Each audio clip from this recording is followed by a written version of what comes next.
जय हिंद, नमस्कार फ्रेंड्स। ज्योति क्लासेस में आप सभी का एक बार फिर से स्वागत है। हेलो दोस्तों, कैसे हैं आप सभी। आई होप आप सभी बहुत ही अच्छे होंगे, स्वस्थ होंगे, स्टडी अपनी कंटिन्यू कर रहे होंगे।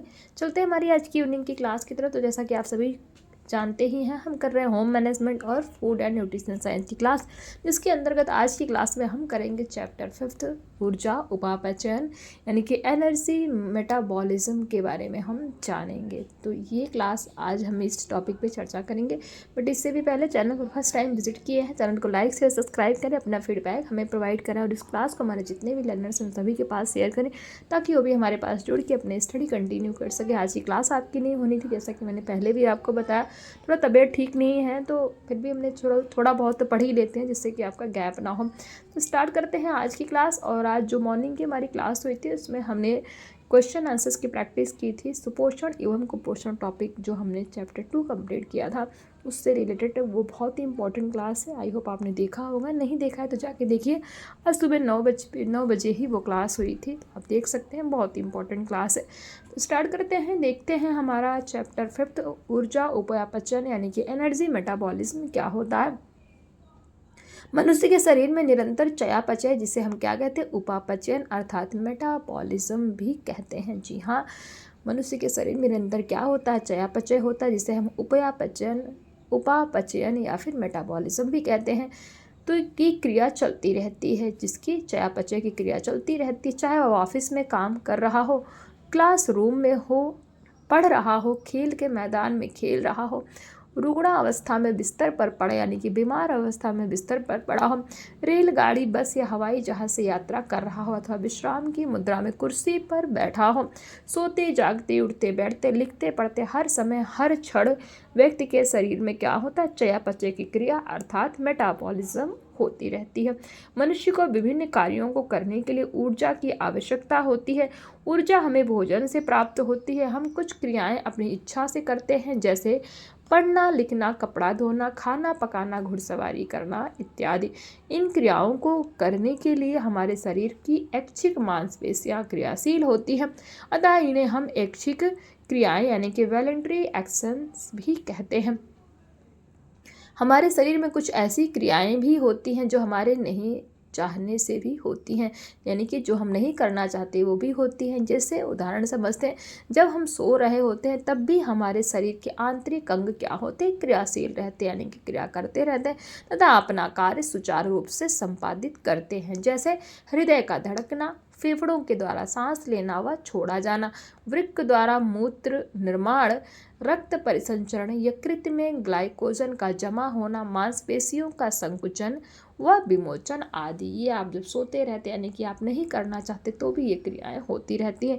उपरोक्त क्रियाओं को करने के लिए हमारी इच्छा होने की जरूरत नहीं होती है, ये क्रियाएं शरीर में स्वतः ही होती रहती हैं। अतः इन क्रियाओं को क्या कहते हैं, अनैच्छिक क्रियाएं यानी कि इनवॉलंटरी एक्शंस कहते हैं।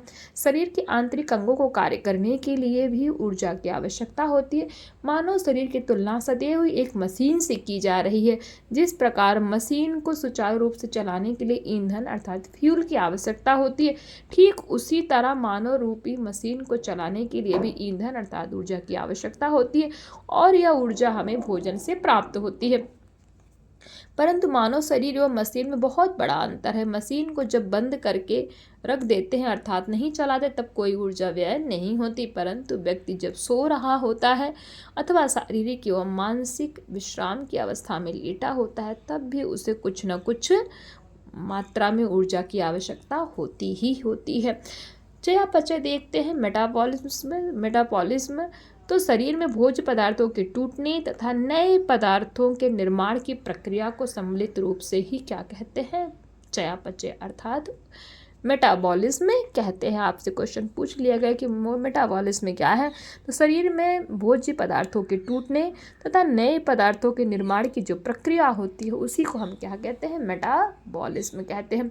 चयापचय के दौरान दो क्रिया होती है, पहला अपचय, जिसको हम क्या कहते हैं, कैटाबॉलिज्म, दूसरा उपचय यानी कि एनाबॉलिज्म।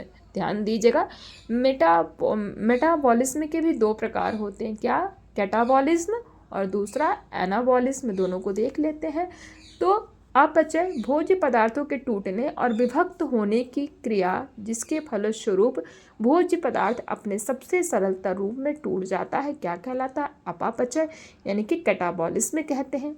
उपचय क्या है? यानी कि एनाबॉलिज्म शरीर में निर्माणकारी क्रियाएं जैसे मांसपेशीय तंतु का निर्माण, रक्त का बनना, ग्लाइकोजन का निर्माण, अस्थियों का निर्माण, दांतों का विकास आदि नए पदार्थों के बनने की क्रिया को क्या कहते हैं? उपचय यानी कि एनाबॉलिज्म कहते हैं। इस प्रकार चयापचय या उपापचयन का अर्थ होता है अपचय तथा उपचय क्रियाओं का सम्मिलित रूप, अर्थात उपापचय इक्वल टू अपचय प्लस उपचय। ध्यान दीजिएगा, मेटाबॉलिज्म इक्वल क्या हो जाएगा आपका? कैटाबॉलिज्म एंड एनाबॉलिज्म है। कैटाबॉलिज्म प्लस एनाबॉलिज्म मिलके ही क्या बनता है? आपका मेटाबॉलिज्म। आई होप समझ में आया होगा। मनुष्य के शरीर में उपरोक्त दोनों ही क्रियाएं निरंतर चलती रहती। कौन सी? कैटाबॉलिज्म और एनाबॉलिज्म। शारीरिक वृद्धि यानी कि फिजिकल ग्रोथ के समय उपचय यानी कि निर्माणकारी क्रियाएं अधिक होती हैं तथा वृद्धावस्था में अपचय यानी कि एनाबॉलिज्म की क्रियाएं अधिक होती हैं। ध्यान दीजिएगा, जब आपका फिजिकल ग्रोथ होता है उस समय किसकी क्रिया अधिक होती है? तो उपचय अर्थात एनाबॉलिज्म की क्रियाएं अधिक होती हैं। बट आप जब वृद्ध हो जाते हैं, वृद्धावस्था में पहुंचते हैं, उस समय क्या होता है? उस समय कैटाबॉलिज्म की क्रियाएं अधिक होती हैं, क्योंकि इस अवस्था में शरीर के तंतुओं, कोशों एवं ऊतकों का क्षय अधिक होता है। शैशवावस्था पढ़ा था ना हमने, 1 से 2 वर्ष की अवस्था को ही शैशवावस्था कहते हैं। उपचय की क्रिया सर्वाधिक होती है बाल्यावस्था में एवं किशोरावस्था में भी उपचय यानी कि कैटाबॉलिज्म की क्रिया अधिक होती है। प्रौढ़ावस्था में अपचय एवं उपचय की क्रिया लगभग बराबर होती है। उपचय शैशवावस्था, ध्यान दीजिएगा, बहुत अधिक होती है। उपचय बाल्यावस्था और किशोरावस्था में भी अधिक होती। अपचय वृद्धावस्था और प्रौढ़ावस्था में क्या? अपचय इक्वल टू उपचय, यानी कि अपचय और उपचय की जो क्रिया होती है वो प्रौढ़ावस्था में आते आते बराबर होती है, यानी कि जितनी ही कैटाबॉलिज्म की क्रिया होगी उतना ही एनाबॉलिज्म की क्रिया होगी। बाल्यावस्था और किशोरावस्था में किसकी क्रिया अधिक होती है? तो कैटाबॉलिज्म की क्रिया होती है। और शैशवावस्था में किसकी क्रिया अधिक होती है? तो एनाबॉलिज्म की क्रिया होती है। आई होप अभी आपको समझ में आ गया होगा मेटाबॉलिज्म में क्या होता है। और मेटाबॉलिज्म के दौरान जो 2 क्रियाएं होती हैं, कैटाबॉलिज्म और एनाबॉलिज्म, अर्थात अपचय और उपचय, ये आपको ये भी समझ में आ गया होगा। फिर भी कहीं कोई डाउट है तो आप कमेंट के माध्यम से पूछ सकते हैं। अतः चयापचय शरीर के कोषों के भीतर होने वाला वह रासायनिक परिवर्तन है जो कोषों में निरंतर होता रहता है। इनमें से कुछ परिवर्तन शरीर की रचना एवं वृद्धि के लिए नितांत आवश्यक होते हैं तथा कुछ से ऊर्जा प्राप्त होती है। कोषों में होने वाले रासायनिक परिवर्तन में कई एंजाइम्स भाग होते हैं। ऊर्जा उत्पादक भोज्य पदार्थों जैसे कार्बोज, वसा, प्रोटीन के ऑक्सीकरण से जल CO2 एवं ऊर्जा हीट प्राप्त होता है। यह ऊर्जा शरीर के विभिन्न क्रियाकलापों के संपादन हेतु उपयोग में लाई जाती है। इवाडो विल्जम कैथरीन के अनुसार चयापचय यानी कि मेटाबॉलिज्म को इस तरह से परिभाषित किया जा सकता है। क्या कहते हैं? कहते हैं कि मेटाबॉलिज्म में be described as all the chemical changes that nutrients undergo from the time they are absorbed until they become a part of the body or are excreted from the body। इसका इतिहास देख लेते हैं तो 18वीं सदी में France के वैज्ञानिक लेवोजियर, किसने? फ्रांस के वैज्ञानिक लेवोजियर ने अपने शोधों एवं अनुसंधानों से सबसे पहले यह खोज की कि भोजन के पाचन के बाद होने वाली ऑक्सीकरण यानी कि ऑक्सीडेशन क्रिया के लिए O2 की आवश्यकता होती है। इसकी खोज किसने की थी? तो फ्रांस के वैज्ञानिक लेवोजियर ने। कब की थी? 18वीं शताब्दी में की थी। लेवोजियर को पोषण विज्ञान का पिता यानी कि फादर ऑफ न्यूट्रिशन साइंस भी कहा जाता है। जी हाँ, फादर ऑफ न्यूट्रिशन साइंस किसे कहा जाता है? लेवोजियर। इसी क्रम में लेवोजियर ने अन्य वैज्ञानिक व लैप्लेस के साथ मिलकर ऊर्जा चयापचय यानी कि एनर्जी मेटाबॉलिज्म पर और अधिक अनुसंधान किया तथा यह निष्कर्ष निकाला, क्या निष्कर्ष निकाला कि मनुष्य द्वारा उपयोग किया गया O2 को मापा जा सकता है, यानी कि मनुष्य द्वारा जो उपयोग किया गया O2 उसको क्या किया जाता है, मेजर किया जा सकता है। नंबर 2, मनुष्य की आहार ग्रहण करने तथा क्रियाशीलता बढ़ने जैसे व्यायाम, दौड़ने, खेल कूद, भारी कार्य करने आदि से शरीर में O2 की खपत अधिक होती है। नंबर 3, मनुष्य के शरीर में CO2 गैस निकलता है। मनुष्य के शरीर से कौन सी गैस निकलती है, CO2। नंबर 4, शरीर में उत्पन्न ऊर्जा तथा शरीर से निष्कासित CO2 के मध्य गहरा संबंध होता है। सन 1966 में पेटेनकोफर तथा वायट, कौन, पेटेनकोफर तथा वायट ने सबसे पहले श्वसन कैलोमीटर यंत्र यानी कि रेस्पिरेशन कैलोमीटर का आविष्कार किया था। ध्यान दीजिएगा, बहुत ही इंपॉर्टेंट है। किसने किया था इसका आविष्कार, तो पेटेनकोफर तथा वायट ने कब किया था, 1966 में किया था। इन्होंने प्रयोग के लिए एक ऐसे व्यक्ति को रखा जिसे 24 घंटे तक कोई भोजन नहीं दिया गया।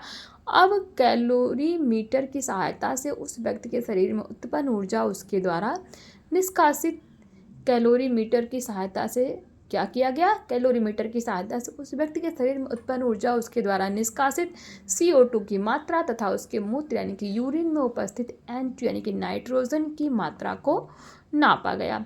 अमेरिकन वैज्ञानिक अटवाटर ने 1892 से लेकर 1902 तक ऊर्जा चयापचय से संबंधित अनेक प्रयोग किए तथा विकसित प्रकार का मानव श्वसन कैलोरीमीटर यानी कि ह्यूमन रेस्पिरेशन कैलोरीमीटर का आविष्कार किया। इन्होंने अपने प्रयोगों से यह सिद्ध किया कि क्या सिद्ध किया, मनुष्य द्वारा ग्रहण किए गए भोजन से उत्पन्न ऊर्जा O2 तथा CO2 का आपस में घनिष्ठ संबंध होता है।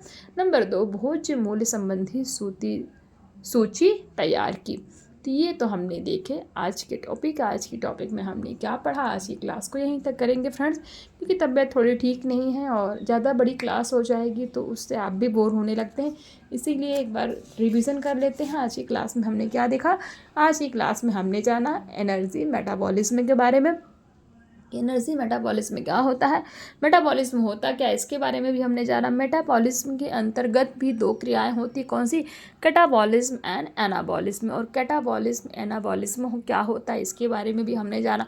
प्लस हमने देखा कैटाबॉलिज्म की क्रियाएं किस अवस्था में सबसे ज़्यादा होती है, मेटाबॉलिज्म की क्रियाएं किस अवस्था में होती है, और कौन सी ऐसी अवस्था है जिसमें कैटाबॉलिज्म और मेटाबॉलिज्म दोनों की क्रियाएं क्या होती हैं, समान होती हैं, यानी कि एक जैसी होती हैं। तो ये सारी चीज़ें हमने आज की क्लास में पढ़ी। आई होप आज की क्लास आपको समझ में आई होगी, कॉन्सेप्ट क्लियर हुए होंगे। फिर भी कहीं कोई डाउट रह जाता आप कमेंट के माध्यम से पूछ सकते हैं, अपनी क्यूरी सॉल्व कर सकते हैं। तो आज की क्लास को यहीं तक करते हैं, अपना फीडबैक हमें अवश्य दीजिएगा। मिलते हैं हमारी नेक्स्ट क्लास में, तब तक के लिए जय हिंद, नमस्कार। हंसते रहिए, मुस्कुराते रहिए, एक दूसरे की हेल्प करते रहिए। धन्यवाद।